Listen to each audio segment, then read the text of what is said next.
Olá pessoal, tudo bem com vocês? O vídeo de hoje é para você que quer saber melhor como funciona trabalhar em Portugal. Será que os direitos trabalhistas são os mesmos que no Brasil? Se você tem curiosidade sobre o assunto, vem comigo para conhecer alguns detalhes fundamentais quando existe um vínculo trabalhista em alguma empresa ou organização em terras lusitanas. Eu sou a Fabiane Paza, jornalista e parceira aqui do canal Nacionalidade Portuguesa, e já te convido a seguir a página para não perder nenhum dos nossos conteúdos, receber os vídeos sempre atualizados. E um contrato de trabalho. Esse é um dos grandes objetivos de quem muda para Portugal para tocar a vida por aqui. Seja com o visto D1, para quem já vem com um contrato ou uma promessa de contrato do trabalho ainda do Brasil, seja para quem vem com o visto para busca de trabalho, justamente com o objetivo de se colocar no mercado e poder residir legalmente em Portugal. Sem dúvidas, um vínculo empregatício documentado ajuda a estabilizar e a tranquilizar muito a vida do imigrante. E como é que funciona o regime para o trabalhador quando ele tem um contrato de trabalho? Quais são os seus direitos? É fundamental saber tudo isso para que essa relação empregado e empregador seja boa para ambos, não é mesmo? Eu já vou começar explicando um detalhe que para os brasileiros pode ser um pouco estranho, pode ser motivo aí de estranhamento no início. Aqui em Portugal, a gente não tem uma carteira de trabalho. Esqueça aquela carteirinha azul onde ficam todos os nossos registros empregatícios. Mas como assim? Os registros que existem são os contratos, a documentação reconhecida e firmada entre empresa e empregador. É onde vão constar todos os termos desta relação empregatícia. É o documento oficial que o trabalhador tem como comprovativo para todos os efeitos. Enquanto no Brasil existe o regime CLT, aqui em Portugal as leis trabalhistas são regulamentadas pelo CTP, que é o Código de Trabalho Português. É nele onde ficam as normas, as diretrizes que precisam ser seguidas, tanto pelos empregadores quanto pelos empregados. E vale destacar que esse é um regimento que costuma receber bastante atenção, com atualizações, com alterações constantes, justamente para adaptar a legislação ao momento atual, ao momento em que estamos vivendo. E quais são os principais direitos do trabalhador aqui em Portugal? Vamos começar pela carga horária. 8 horas por dia, o que dá no máximo 40 horas semanais.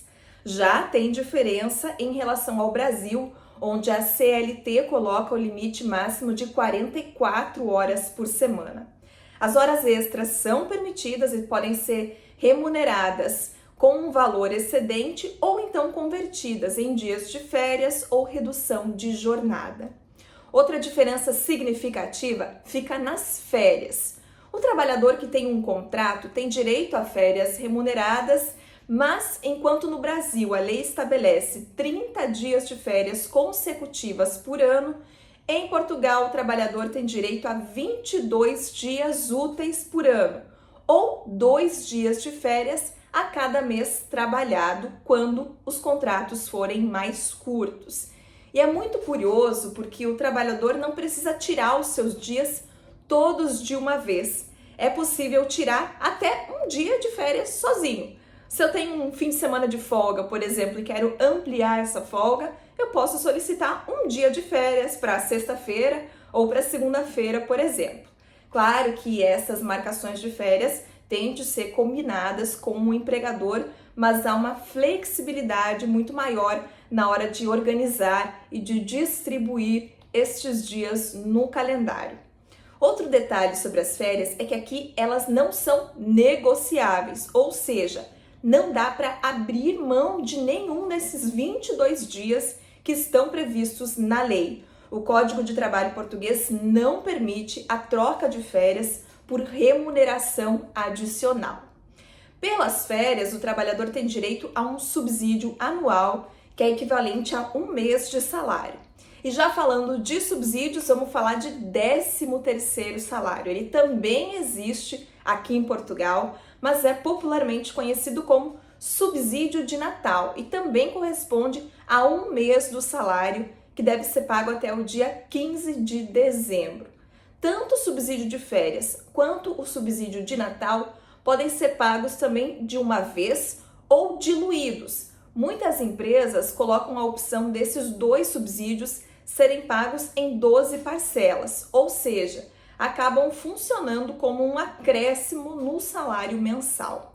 Lembrando que o salário mínimo em Portugal atualmente é de 760 euros e que o valor é corrigido anualmente e que a média salarial, conforme o Instituto Nacional de Estatística, está atualmente na faixa dos 1.575 euros, falando aí de valores brutos. O Código de Trabalho português também prevê alguns tipos de licenças remuneradas, aqueles afastamentos temporários que a gente também tem no Brasil. O principal é a licença parental. Aqui em Portugal, a licença parental tem duração de 120 a 150 dias. Se os pais optarem por usufruir do benefício em conjunto, de maneira partilhada, podem contar ainda com mais 30 dias disponíveis para permanecer com o bebê. Este foi, inclusive, um dos tópicos que sofreu alterações recentemente no Código de Trabalho português, na parte que trata da licença paternidade. Antes, os pais tinham direito a 20 dias de licença remunerada após o nascimento do filho. Com as novas regras, a licença paternidade passou a ser de 28 dias. Situação bem diferente do Brasil, onde, via de regra, os pais têm apenas 5 dias de licença. A legislação permite ainda 30 dias de licença aos pais no caso de uma adoção. Existe também a ausência por motivos de saúde. A lei considera as idas para o médico por motivo de doença como faltas justificadas e não estipula um prazo máximo para o trabalhador permanecer nessa condição. Mas um detalhe muito importante é que estas ausências, apesar de justificadas, não são remuneradas. Enquanto no Brasil os primeiros 15 dias de atestado são cobertos pela própria empresa e o que for excedente cabe à Previdência Social, aqui em Portugal, o trabalhador que tiver um problema de saúde e precisar faltar ao trabalho é subsidiado diretamente pela Segurança Social. Vamos falar agora rapidamente sobre o vínculo de trabalho. Aqui em Portugal, todos os termos de um vínculo empregatício estão no contrato de trabalho. E existe mais de uma dezena de tipos de contratos diferentes que se aplicam a diversas situações. Trabalho temporário, por tempo determinado, por tempo indeterminado. Vamos saber agora quais são os principais tipos de contratos existentes por aqui. Um dos mais comuns é o contrato a termo certo, que tem um tempo determinado, tem prazo final. Pode durar de 6 meses a 1 ano e pode ser renovado até 3 vezes. Outro tipo de contrato muito comum é o contrato de trabalho sem termo. É o que chega mais perto da condição de carteira assinada dos brasileiros, porque ele não estabelece um prazo final para a duração. É muito comum nas empresas o vínculo de trabalho começar com um contrato a termo certo, ou seja, com um prazo de validade, e depois de uma ou mais renovações, migrarem para um contrato sem termo, que, claro, traz mais estabilidade para o empregado. A legislação tem ainda contratos específicos para projetos temporários, para regimes de trabalho com carga horária parcial, para prestação de serviços e até um contrato de trabalho específico para estrangeiros. Mas as duas modalidades que mais aparecem realmente são os contratos a termo certo e o contrato sem termo. E quando o vínculo de trabalho termina? Assim como no Brasil, existem diferentes formas para desligar um funcionário. A forma mais simples, no caso dos contratos com prazo de duração, é a relação empregatícia terminar com a não renovação do contrato quando ele caduca, quando chega o prazo final. Mas também existe a demissão, que pede a norma, precisa ser justificada. Aqui em Portugal, o pagamento de uma indenização ao trabalhador que é despedido só está prevista quando esta demissão acontece sem justa causa, ou seja, quando a empresa não apresenta uma justificativa. Em todos os outros casos de demissão, por desligamento coletivo, ou justa causa, ou extinção daquele posto de trabalho, ou por inadaptação, o empregado tem respaldo de alguns direitos, mas não necessariamente de uma indenização por parte da empresa. E o seguro-desemprego? Aqui em Portugal, o trabalhador que possui um contrato de trabalho recolhe mensalmente um valor para a segurança social.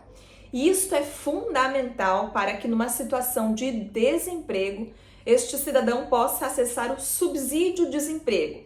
É o equivalente ao seguro-desemprego que a gente tem no Brasil. O valor desse subsídio aqui em Portugal corresponde a 65% da remuneração de referência. E a duração do pagamento vai depender da idade do trabalhador e do tempo que ele contribui para a segurança social, sendo que esse pagamento pode chegar a 540 dias, ou seja, 1 ano e meio. Todos estes direitos, todos os benefícios que a gente mencionou até agora, é importante dizer, são referentes àqueles trabalhadores que atuam de forma regulamentada por um contrato de trabalho. Mas e como é que fica a situação dos autônomos, dos trabalhadores independentes? Aqui em Portugal é muito comum o trabalho por meio de recibos verdes. É um sistema muito semelhante ao MEI, do microempreendedor individual do Brasil, quando o serviço é prestado e é emitido um recibo, uma nota para o empregador, para o contratante. Nestes casos, o próprio trabalhador é responsável por fazer a contribuição com a segurança social. Esse tipo de vínculo também não dá direito a subsídio de férias, de Natal ou outras licenças remuneradas. E aí, achou muito diferente da situação do trabalhador no Brasil? Conhecer os detalhes sobre os direitos que vão determinar como funciona a relação de trabalho é super importante se você pretende vir trabalhar em Portugal. Se você quiser saber tudo sobre a legislação, os contratos e os direitos do trabalhador, o Nacionalidade Portuguesa tem um e-book todinho sobre o assunto. Confere aqui na descrição como você pode acessar esse material super completo. Não esquece de deixar sua impressão no vídeo se esse conteúdo foi importante para você. Eu fico por aqui e até a próxima!